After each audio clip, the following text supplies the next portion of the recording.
Hey tubers, hey, I wanted to get together with you guys, and today I'm gonna go up to the mine and go take a look at what's going on around there. But I also wanted everybody to know I got all my babies out today, so I got all the shepherds out and got them ready to go, fed them, and we're gonna go walk up to the mine to go play around and go do some prospecting up there. So some of this video, what I want to do is do some education and some teaching for you folks, and I wanted to show you, my dad and I have been talking about riffles and in a sluice box or in a dredge. And if you don't know what a riffle is or a sluice box, or you haven't seen them close up, what I'm going to do is do some a quick demonstration of how it works. I don't have any running water here like live creeks running.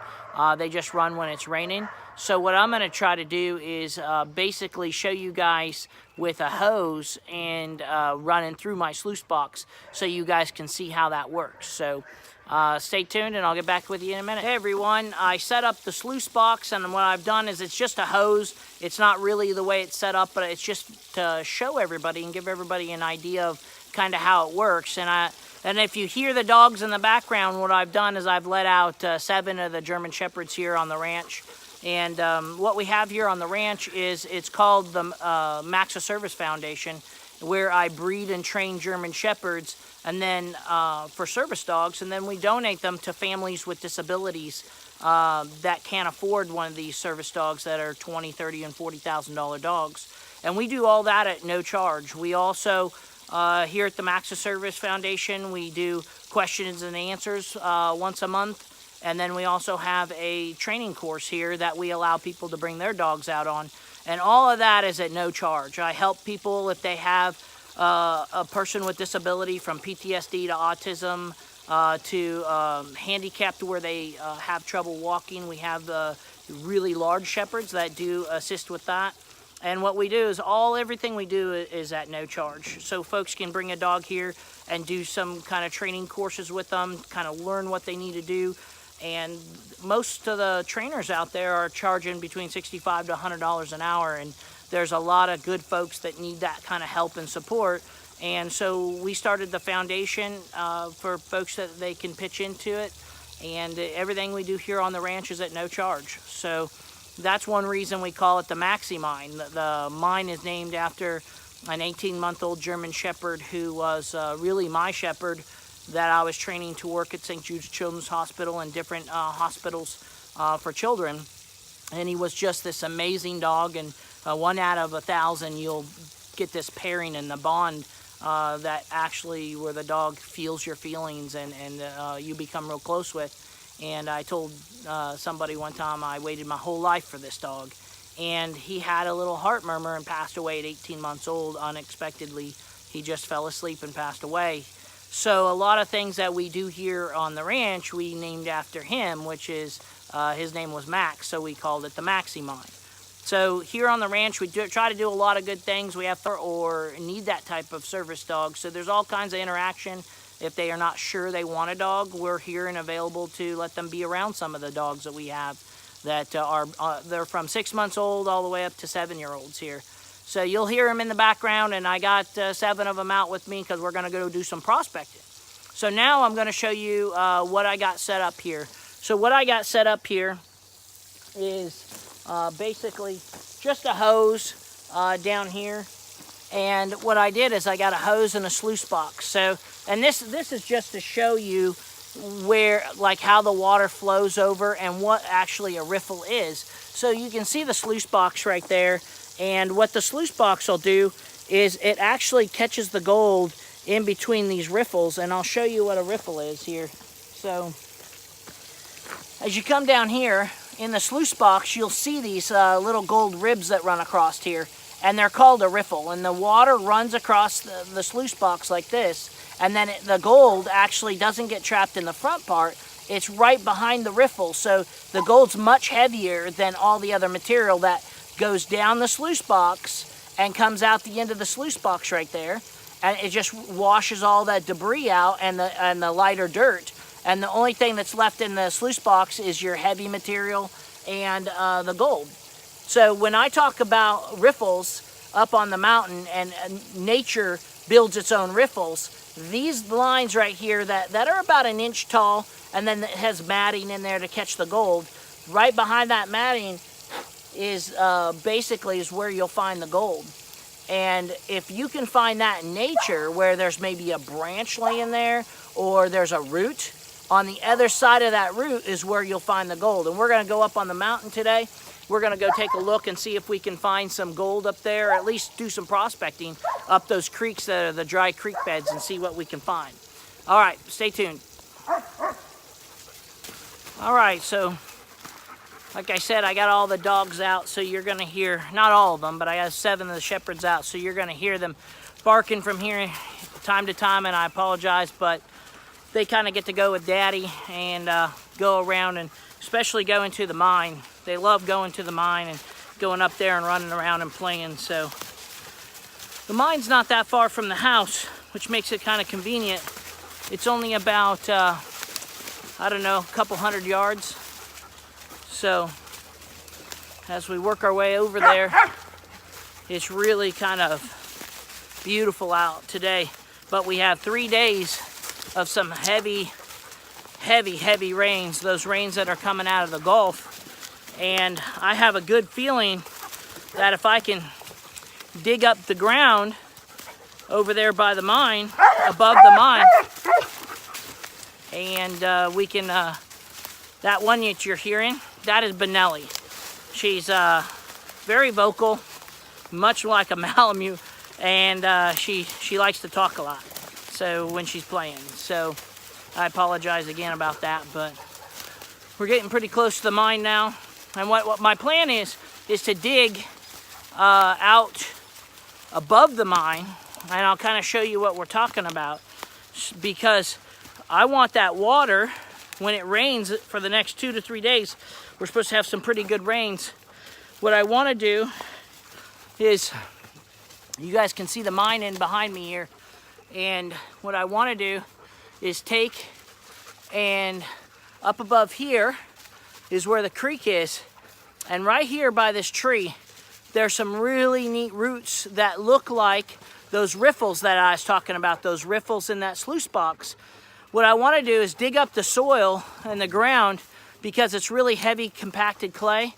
Dig it up and just break it up, because the natural rain coming down, what I'm saying is the natural rain coming down from this creek when we have heavy torrential downpours, if I can dig out that ground, it's really gonna do a good job of filtering out that clay and breaking that clay up, and then we have a good chance of it laying back in that natural riffles right there that we make out of those rocks, which represents like a sluice box.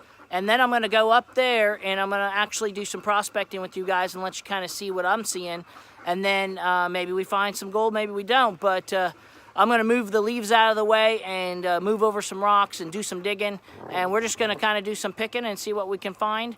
But I am gonna go up all 3 of the creeks, and just about 20, 30 feet up, but especially right around this tree where the roots are, because like I said in one of the other videos, that tree's about 90 years old, 85 to 90 years old, and the tree roots are actually growing around some of those rocks right there. And I want to see what kind of gold over the last, I don't know, a couple decades have been getting deposited there. So I seem to find a lot of little flakes, little flower gold we call it, and I want to see if I can't find something really substantial. If I'm finding it on the top, there's going to be heavier gold down below, because as we described, this gold is not natural from here. It's coming from that northern United States around the Great Lakes, when the Great Lakes were cut out by those glaciers, and they came down through Indiana. That's what made it completely flat, and then it dumped it, and that's what formed the Ohio River here. And my home actually sits on the first really, I'm not going to call it a mountain, but big hill, if you will. But it's one of the mountains around here for Indiana, because the glacier stopped here and didn't scrape it flat. And as it deposited the gold, it dropped it into these waterfalls and sinkholes around this property. And that's what I'm going to go see what we can find, and I'll punch some holes and keep you guys informed. So here's the mine. And this is the first part of where I'm gonna clean out. You can see where Emma is right there, but we have all these leaves down in that creek right there. So I'm gonna get down there and I'm gonna clean them all out, and then I'll come back to you and we'll start doing some prospecting and see what we can see.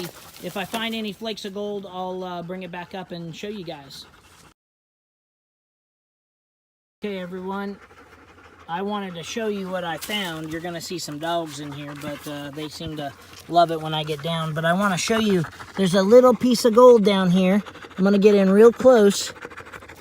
Right there, can you guys see that? It's at the tip of my finger. Nice little piece of gold. It's a little tiny one, but it was right under this rock here. And that's pretty much what I'm seeing, is that if we go up here and we can start looking, what I'm trying to do is I'm clearing out these, all the leaves and the sticks, and trying to move some of the small rocks out of the way, so that way when we get ready to get in here and clean, you can see the two creek beds really well, one here, one there. And what I want to do is, you can see the root come across with the rocks and drop off, and this is what I'm talking about by a natural riffle. So I'm hoping that I can get in here and find some really nice gold. That's a nice little flake I found, and we'll just keep looking and pick them out. See ya.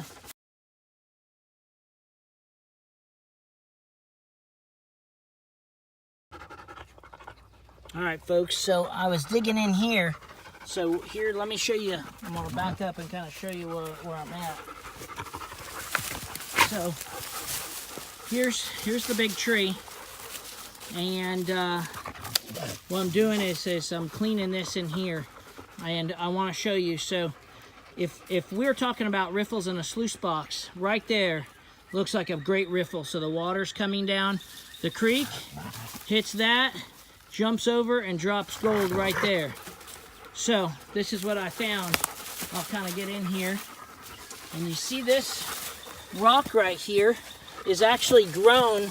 This root is grown around the rock, and I'm going to get in real close here, and I want you to see this little, right here. Can you see that? That's a little piece of gold, and there's a little tiny little flake right there. So this is what I'm talking about by being able to see the gold in here. This obviously, so you got this big rock here, the water's flowing over the rock, and the gold's gonna deposit right on the other side here.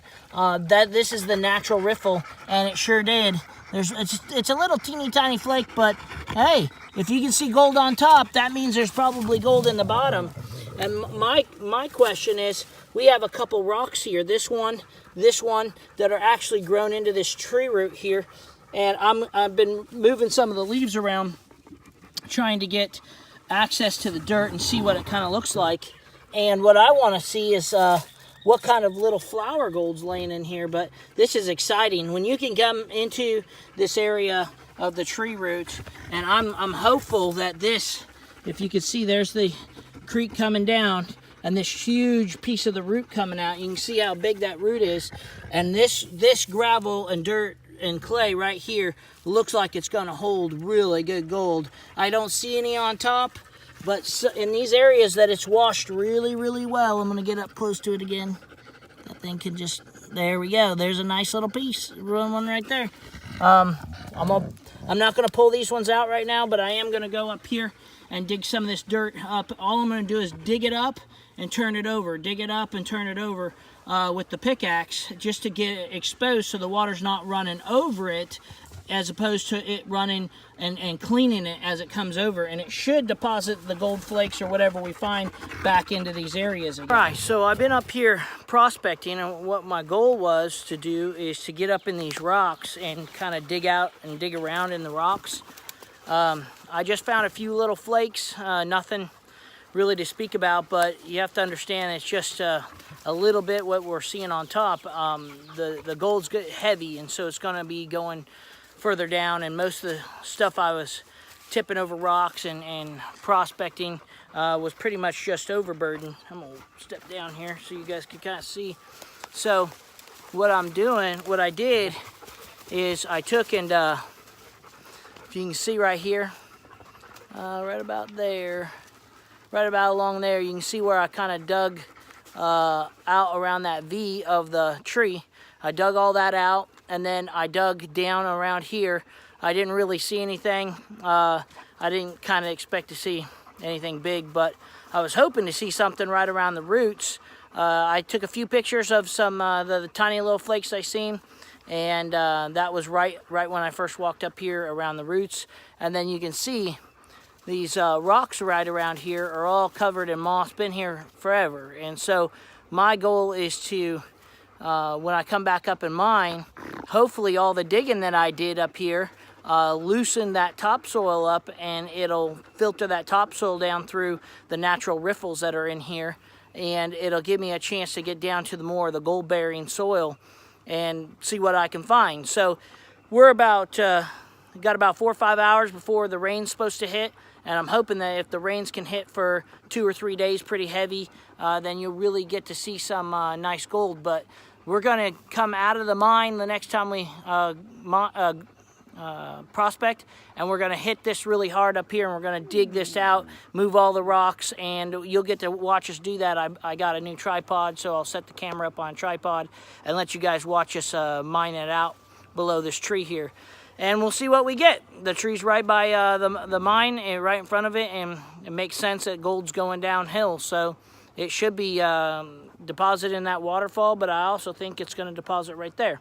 So I'll get back to you here in a little bit. Okay, folks, what I wanted to do is get inside the mine here and kind of show you what we were doing in the mine and kind of what we cleaned out from the last time, and how the water has really helped us out a lot by taking the embankment out. So here, I'm going to get under here. You can see how far back it goes. My arm's all the way back in there.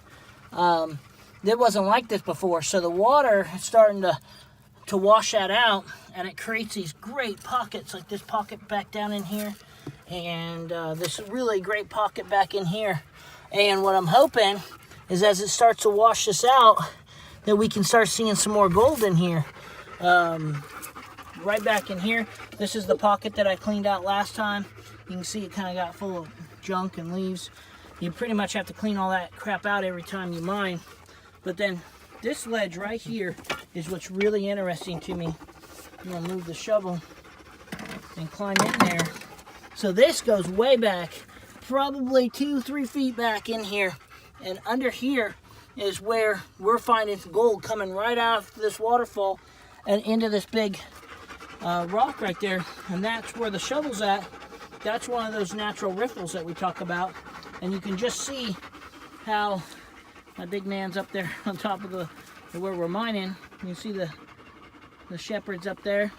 Well, that's right where it's gold-rich soil. And my thought is that we can mine that. We can see where Ruger and Sasha and Barrett and Brownie, those guys are laying down up there. And right through here, right where they're laying, I think we're going to find nice gold. What I did is I dug it up as best I could, and move some of the rocks out of the way so that the water has a free fall right across here through the root, and then right down, and you can see it comes down and drops right into the mine. And some of our tools that we're using here for the mine. But this pocket here, you can see how the water eroded that out beautifully into that nice little pocket. And I'm hoping that the gold catches back down here again, and we'll see what kind of gold we get out of that one. And I dug up this creek bed here a little bit, the best I could, about 20 feet up. And we're going to let that water wash that down, and we're going to see what kind of gold we get out of there. So I'm going to take the pups back, and you can see how they're chilling out. That's kind of how it is when we're mining. They come up, they're a big help.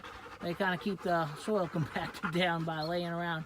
They like it because it's cold. Wherever I dig, I kick up that soil, and they kind of just chill out and lay down. But they all ate, so pretty much most of them are laying down except Mama up there. That's Sasha. She's the mother of them all. Anyways, I'll get back to you in a little bit.